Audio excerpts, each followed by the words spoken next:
Maharashtra diaries में आज हम बात करेंगे कांग्रेस के पूर्व अध्यक्ष और लोकसभा में नेता प्रतिपक्ष राहुल गांधी द्वारा बिहार चुनाव में उठाए गए वोटर लिस्ट के मुद्दे की। किस तरह से इस मुद्दे को लेकर आज मुंबई में कांग्रेस के कार्यकर्ताओं ने चक्का जाम करने का काम किया। इसके अलावा बात करेंगे बीएमसी चुनाव की, जिसको लेकर महाराष्ट्र राज्य चुनाव आयोग ने एक बड़ा और विवादित फैसला लिया है और इस फैसले के तहत किस तरह से वीवीपीएटी का इस्तेमाल नहीं करने की बात कही गई है।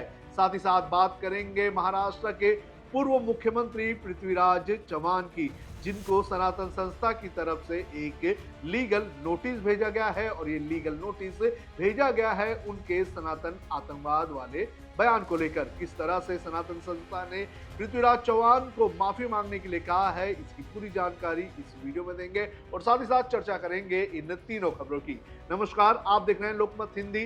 मेरा नाम है सोनू कनौजिया।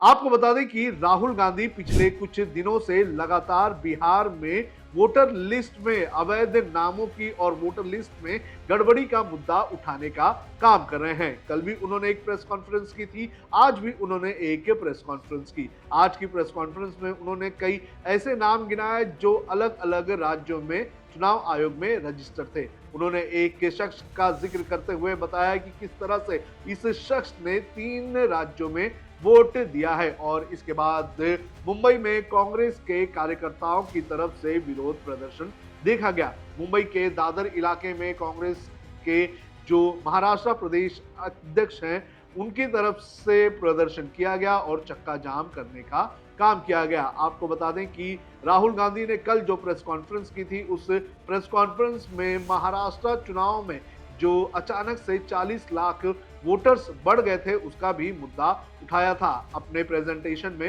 राहुल गांधी ने ये बताया था कि महाराष्ट्र चुनाव में बड़ी धांधली हुई थी और इस चुनाव में अचानक से लोकसभा चुनाव के बाद विधानसभा चुनाव में लगभग 40 लाख वोटर्स की संख्या बढ़ गई। उन्होंने ये भी कहा था कि पिछले 5 सालों में जितने लोग चुनाव के लिए रजिस्टर्ड नहीं हुए थे उतने लोग महज कुछ ही महीनों के भीतर महाराष्ट्र में रजिस्टर्ड किए गए। उन्होंने सवाल उठाया कि लोकसभा चुनाव में महाराष्ट्र में हमारा प्रदर्शन काफी अच्छा रहा, लेकिन अचानक से वोटर्स बढ़ जाने की वजह से विधानसभा चुनाव में उन्हें झटका लगा।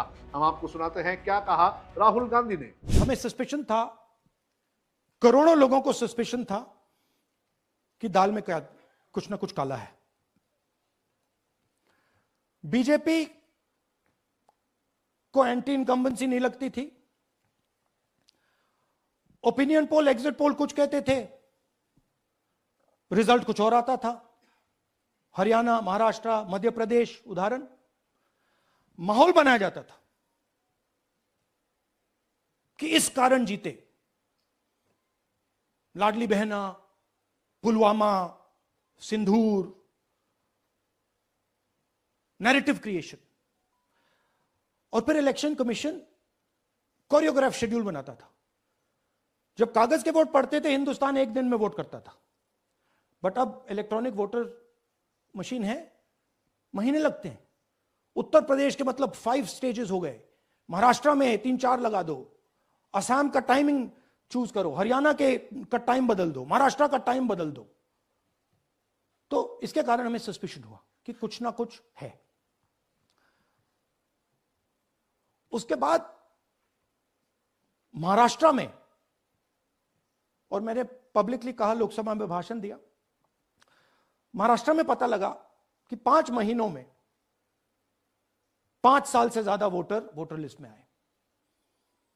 लोकसभा में हमारा गठबंधन जीतता है, विधानसभा में धज्जियां उड़ जाती हैं, पता भी नहीं लगता हमारा गठबंधन कहां गायब हो गया। 1 करोड़ नए वोटर विधानसभा में वोट करते हैं, लोकसभा में नहीं किया, विधानसभा में किया। इलेक्शन कमीशन कहता है 5:30 बजे बहुत भारी वोटिंग हुई। हमारे पोलिंग बूथ के वर्कर्स कहते हैं 5:30 बजे कोई भारी वोटिंग नहीं हुई थी, कोई लाइनें नहीं थी। तो महाराष्ट्र में पहली बार देखने को मिला कि कुछ ना कुछ गलत है। तो राहुल गांधी के इस प्रेस कॉन्फ्रेंस के बाद आज मुंबई में बड़े पैमाने पर विरोध प्रदर्शन किया गया और कांग्रेस के नेताओं ने बीजेपी पर हमला करने का काम किया है।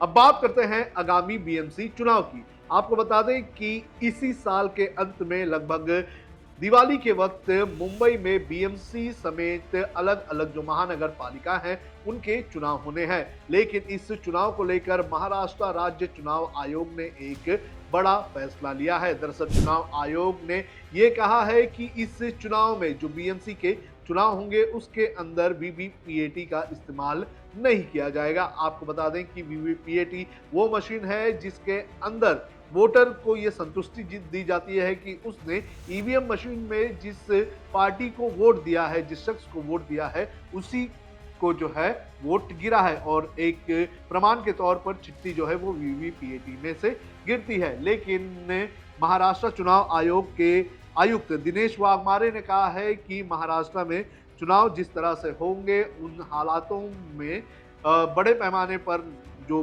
पोलिंग बूथ है वहां पर गर्दी हो सकती है और इसी को देखते हुए यह फैसला लिया गया है कि वीवीपीएटी का इस्तेमाल नहीं किया जाएगा।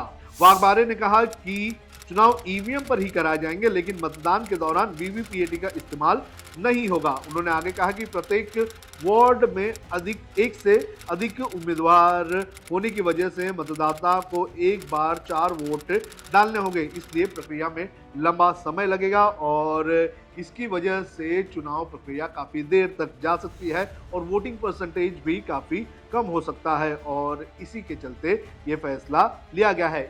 दिनेश वाघमारे ने कहा है कि SC/ST के लिए जो आरक्षण होगा वो स्थिर रहेगा, लेकिन ओबीसी के लिए जो सुप्रीम कोर्ट ने जो गाइडलाइंस दी है उन गाइडलाइंस का पालन किया जाएगा। हालांकि इस पूरे मामले की अगर बात करें तो इस पूरे मामले को लेकर जो शरद पवार की पार्टी है एनसीपी, उसने सवाल उठाया है। शरद पवार की पार्टी के नेता रोहित पवार ने कहा है कि इस तरह से वीवीपीएटी का इस्तेमाल नहीं करना कहीं ना कहीं चुनाव की निष्पक्षता पर सवाल उठाता है। तो इस पूरे मामले को लेकर अब सुप्रीम कोर्ट में जाने की बात भी कही जा रही है एनसीपी की तरफ से।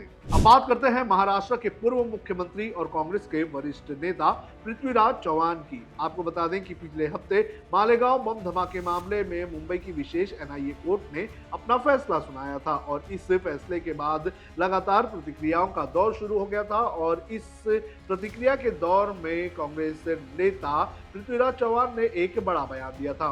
उन्होंने भगवा आतंकवाद के बाद सनातन आतंकवाद की बात कही थी और अब इसको लेकर सनातन संस्था की तरफ से उन्हें नोटिस भेजी गई है और नोटिस भेजकर उन्हें माफी मांगने के लिए कहा गया है। आपको बता दें कि अभय वर्तक की तरफ से एक लेटर पृथ्वीराज चौहान को भेजा गया है और उनसे कहा गया है कि जो बयान उन्होंने दिया था उस बयान को लेकर उन्होंने माफी मांगनी चाहिए। उन्होंने ये भी कहा है कि जिस तरह से मीडिया में जाकर पृथ्वीराज चौहान ने सनातन आतंकवाद की बात कही थी, उसी तरह से ही मीडिया में जाकर उन्हें इस पर माफी मांगनी होगी। अभय वर्तक की तरफ से जो लेटर लिखा गया है उसमें ये मांग की गई है कि पृथ्वीराज चौहान अगर जल्द से जल्द माफी नहीं मांगते हैं तो उनके खिलाफ जो है वो कानूनी कार्रवाई की जाएगी। हालांकि इस पूरे मामले पर पृथ्वीराज चौहान ने स्पष्टीकरण भी दिया था। उन्होंने कहा था कि उन्होंने धर्म को नहीं बल्कि सनातन संस्था को आतंकी संगठन कहा था और इसके बाद ही विवाद शुरू हो गया था। आपको बता दें कि इस पूरे मामले में 15 दिन के भीतर लिखित और जो मौखिक जो है माफी मांगने की बात कही गई है।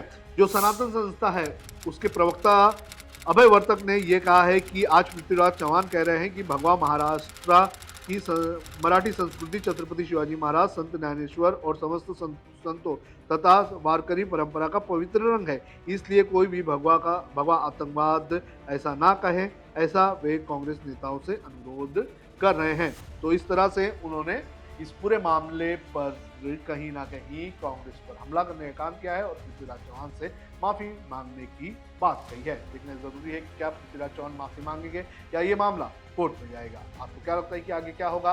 ये थी महाराष्ट्र डायरीज की आज की खबरें। देश और दुनिया की खबरों के लिए आप देखते रहिए लोकमत हिंदी।